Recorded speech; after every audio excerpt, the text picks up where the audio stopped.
أعوذ بالله من الشيطان الرجيم.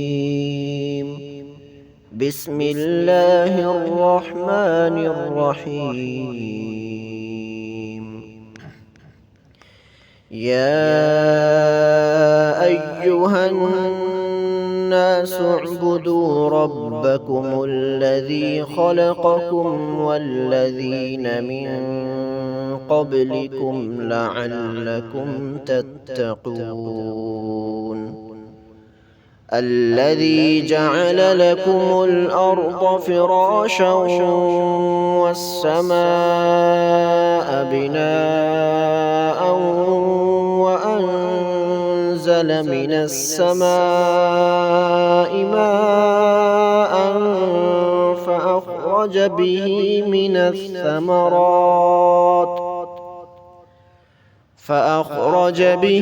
من الثمرات رزقا لكم فلا تجعلوا لله أندادا وأنتم تعلمون.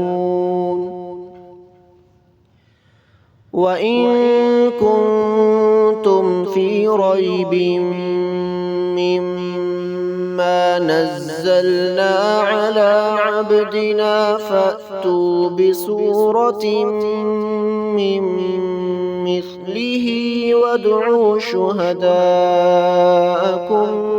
من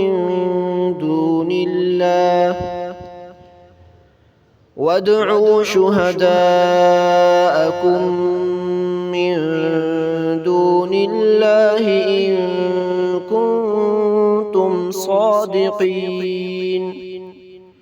فإن لم تفعلوا ولن تفعلوا فاتقوا النار التي وقودها الناس والحجارة أعدت للكافرين.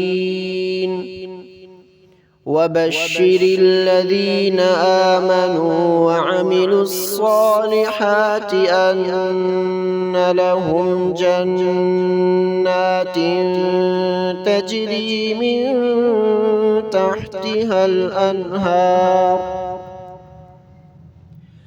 كلما رزقوا منها من ثمرة رزقا قالوا هذا الذي رزقنا من قبل وأتوا به متشابها ولهم فيها أزواج مطهرة وهم فيها خالدون.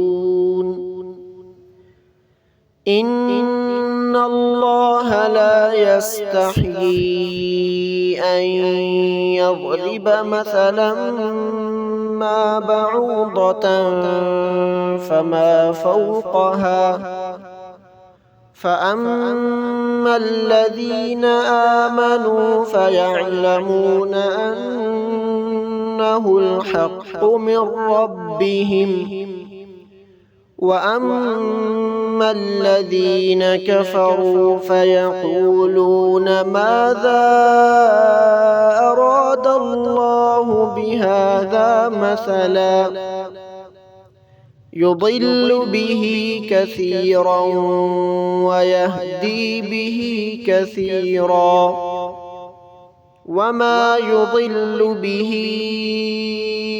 إلا الفاسقين. الذين ينقضون عهد الله من بعد ميثاقه ويقطعون ما أمر الله به أن يوصل ويفسدون في الأرض أولئك هم الخاسرون. كيف تكفرون بالله وكنتم أمواتا فأحياكم ثم يميتكم ثم يحييكم ثم إليه ترجعون هو الذي خلق لكم ما في الأرض جميعا ثم استوى إلى السماء فسواهن 7 سماوات وهو بكل شيء عليم. صدق الله العظيم.